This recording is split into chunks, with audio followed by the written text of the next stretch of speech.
ప్రయత్నాయ్, నువ్వు రేపే ఢిల్లీ వెళుతున్నావు. వారం తర్వాత ఆ 25,000 నీకు అన్నయ్య పంపిస్తాడు. ఇదిగో నీ ప్రయాణపు ఖర్చులు 500. ఏంటి అన్నయ్య ఏమన్నాడా? అన్నయ్య ఆజ్ఞ అనుకో, నా రిక్వెస్ట్ అనుకో. ఇస్తున్నాను, తీసుకో. ఈ డబ్బు నీకెక్కడిది? యక్ష ప్రశ్న వెయ్యొద్దు. ఇస్తున్నా, తీసుకో. అంతేగాని ఎక్కడి నుంచి వచ్చాయి, ఎలా వచ్చాయని డీటెయిల్స్ మాత్రం అడగ. ఆ డబ్బులు నీకు ఎక్కడైరా? చెప్పానా, యక్ష ప్రశ్న అడుగుతున్నది నేను. ఎక్కడదా ఈ డబ్బు నీకు? అన్నయ్య చిక్కు చిక్కు. అదే ఈ డబ్బు ఎక్కడదా నీకన్నా అడుగుతున్నాను. చెప్పరా. అలా దబాయిస్తా ఉంటానే. నేను దొంగతనం చేసినట్టు, జోబులు కొట్టేసినట్టు. అయితే రౌడీ చేసి సంపాదించావా? నాన్న రౌడీని కాను. అయితే అప్పు చేసావా? అది చేయికి ఇది చేయికి ఇంతలో నీకు ఇంత డబ్బు ఎలా వచ్చిందిరా? ఏమిట్రా పెద్దోడా దబాయింపు? వాడు ఏం చెప్తే అది నిజం. వాడు ఎవరనుకుంటున్నావు? సాక్షాత్తు అన్నయ్య, ఇప్పుడు వివరాలు ఏమీ అడగద్దు. అన్ని తర్వాత వివరంగా చెప్తాను. వివరంగా చెప్తాడు. వదినా, తప్పు. వదినా, వదినా. ఏం బాబు? ఇదిగో వదినా, అన్నయ్య కోరిక ప్రకారం నీకు పట్టు చీర, బంగారు నగలు. బంగారు నగలు? బంగారు నగలంటే బంగారు లాంటి గిల్ట్ నగలు. అయితే రాత్రి మేము మాట్లాడుకున్న మాటలు. అన్నయ్య, ఇప్పుడు వివరాలు అడగద్దు, అన్ని తర్వాత వివరంగా చెప్తాను అన్నానా? ఇప్పుడు వివరాలు ఏం అడగద్దు, తర్వాత అన్ని వివరంగా చెప్తాను అన్నాడా? ఆ వివరాలు నేను చెప్తాను. అమ్మని, ఇది ఇంటి దాకా వస్తుందని తెలిస్తే అక్కడే నరికి పాతేసేవాడిని. ఎవరమ్మా నువ్వు? సామాన్తో పాటు దిగిపోయావు.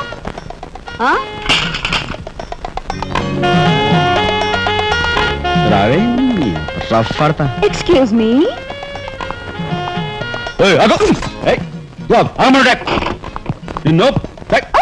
ఏమిటి ఏమిటి దౌర్జన్యం?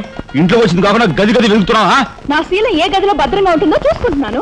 నీ శీలం ఆ కోట్ చేజులంత రఫ్ ఉందో, రఫ్ పాడించేస్తా. కొట్టుయా కొట్టు. నీతో రఫ్ ఆడించుకోవడానికి వచ్చాను. కొట్టు. బామ్మా, ఈ ఇంటికి పెద్ద దిక్కులో ఉన్నారు, పైగా ఆడవాళ్ళలాగా ఉన్నారు. ఈ ఆడదాని బాధను అర్థం చేసుకోండి. ఈ భారతదేశంలో ఒక ఆడదాని శీలానికి భద్రత లేదా? కనీసం నీ బొంద ముందు నీ బొత్తాలు భద్రంగా పెట్టుకో. నా శీలం బామ్మగారు చూసారా? మీ ముందు ఇలా చూస్తున్నాడు. నాకంతా అర్థం అవుతూనే ఉందరా. అనుమానాలు నాకున్నాయి. నోరు మూసుకుని పద. నా పంచి ఏమిటి? వాళ్ళ నలుగురిలోనూ అడిగితే తలా ఒక తన్ను తంతారేమోనని ఇక్కడికి తీసుకొచ్చా. ఆ అమ్మాయి ఎవరు? ఆ అమ్మాయికి నీకు సంబంధం ఏమిటి? నిజంగా ఎలాంటి సంబంధం లేదు. ఏం సంబంధం లేదు.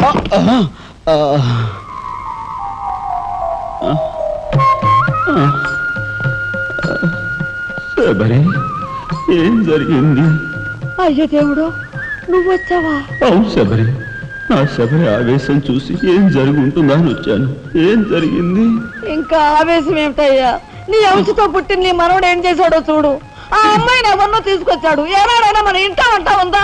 శబరి, నువ్వు అనుకున్నట్టుగా చిన్నవాడు అలాంటి వాడు కాదే. నువ్వు అనవసరంగా ఆవేశపడలేవయ్యా ఆయన సమర్థిస్తున్నావు. ఆ పిల్లవో నా శీలమో నేను రోడ్డును పడ్డా అంటుంది. ఇప్పుడు ఏ ఆధారం లేని ఆ పిల్లని మన ఇంట్లో పెట్టుకోవాలా అక్కర్లేదా? చూడు శబరి, నువ్వు కొంచెం చూసి చూడలేదు.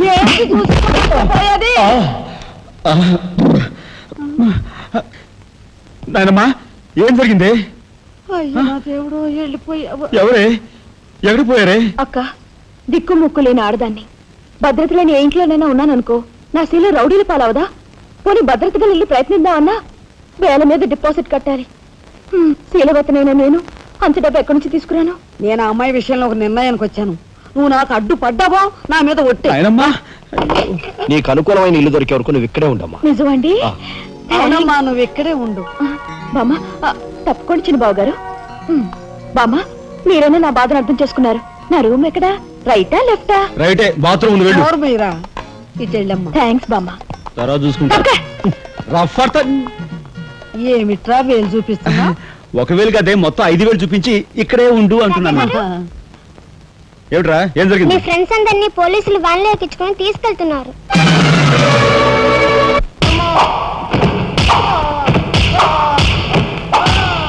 కార్మిక నాయకుడిని చంపింది మీరే, నన్ను ఒప్పుకుంటారా లేదా?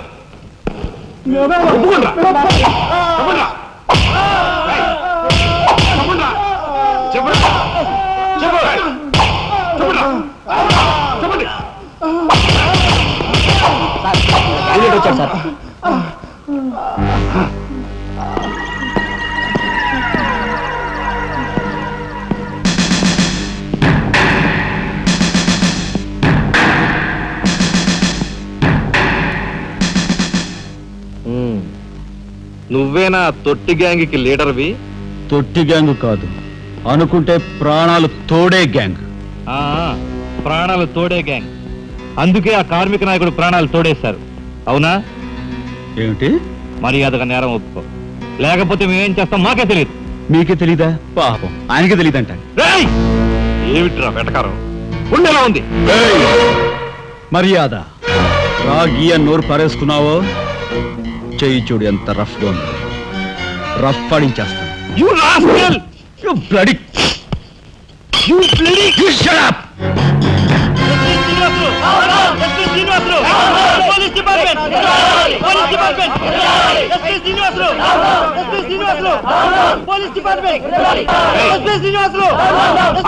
సార్ ఆగాలి. కార్మిక నాయకుడిని చంపింది ఏకాంబరమేనని నేను ఓ జర్నలిస్ట్ గా పేపర్ లో రాశాను కూడా. ఆ విషయం ఊరందరికీ తెలుసు. అయినా మీరు ఎందుకు యాక్షన్ తీసుకోండి? ఏమంటా కబుర్లు చెప్తున్నావు? కబుర్లు కాదు, జనం దగ్గర ఉన్నవి కంకర్రాళ్ళు. ఒక కార్మిక నాయకుడు దారుణంగా హత్య చేయబడితే మీ డిపార్ట్మెంట్ ఏం చేస్తుంది అని ఈ జనం మిమ్మల్ని నిలదీయడానికి వచ్చారు. దోషుల్ని లోపల పెట్టి తగిన విధంగా శిక్షించి అసలు విషయం రాబడుతున్నాం. ఇందులో మీరు వచ్చారు. ఎవరండి దోషులు? నిరుద్యోగులైన ఆ యువకులు మీ పోలీస్ వాళ్ళకి దోషుల్లా కనిపిస్తున్నారా? నిజమైన దోషులు ఎవరో నేను చెప్తాను. నా దగ్గర కొన్ని ఆధారాలు ఉన్నాయి. మీకు చావుంటే చేయగల దమ్ముంటే వాళ్ళని పట్టుకోండి. అంతేకాని అమాయకులు నిర్బంధించి రాక్షసంగా ప్రవర్తిస్తే మా పత్రికా లోకం చూస్తూ ఊరుకోదు. నిజాన్ని నిర్భయంగా రాసి దేశానికి సార్ చెప్తుంది. సభాష్ మిస్టర్ దాసరథి, మీలాంటి జర్నలిస్టుల వలన నిజంగా దేశానికి ఎంతో మేలు జరుగుతుంది. Thank you very much. నిజాలు తెలుసుకోకుండా ఇలా పశువులా ప్రవర్తించి మీ పోలీస్ డిపార్ట్మెంట్ పరువు తీయకు. సిగ్గుచేటు. పోలీసులు! పోలీసులు! Police department! పోలీసులు!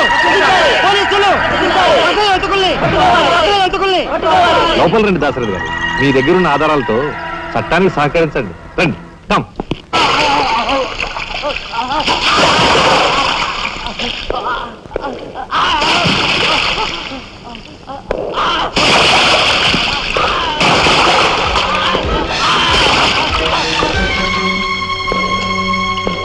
ఏమయ్యా జర్నలిస్టు, నాలాంటి వాడితోనూ ఎస్పీతోనూ తగువ పెట్టుకుని ఎందుకయ్యా చావు కొని తెచ్చుకున్నావు? మనిషిని చంపటం ఆటవికం. You are right. అందుకేనయ్యా నువ్వు అంటే నాకు చాలా ఇష్టం. చచ్చిపోయే ముందు కూడా ఇలా రెచ్చిపోవడం దేశంలో ఎంతమందికి సాధ్యం?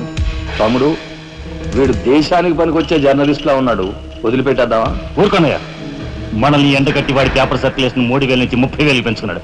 చాలా. తమ్ముడు చెప్పింది నిజమే. మమ్మల్ని బజారుకి ఇచ్చి నీ పేరు ప్రతిష్టలు పెంచుకున్నావు. మరి మా పరువు ప్రతిష్టలు కూడా మేము కాపాడుకోవాలి కదా. అయినా మనిషిని చంపేయడం అంటే సరే కానీ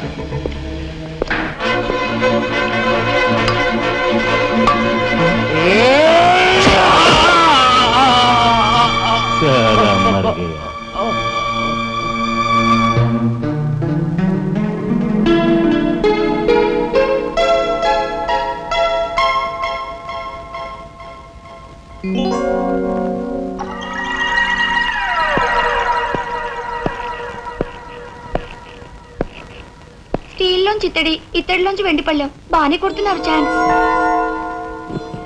బంగారు పళ్ళెం గుద్దే ఛాన్స్ కూడా నాకు వస్తుంది.